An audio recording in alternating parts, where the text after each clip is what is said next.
You wouldn't play goalie without pads. I would never examine a patient without wearing my mask. You wouldn't run at night without your bright clothing. You wouldn't go to work without your wearing police vest on. I wouldn't test a crash test on me without wearing my safety glasses. You wouldn't go up to bat without a helmet, would you?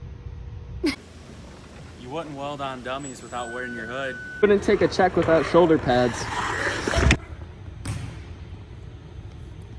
When you play football, you always wear a helmet.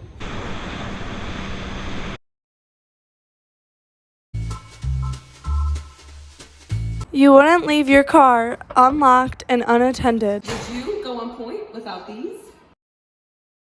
So why would you put on a seatbelt?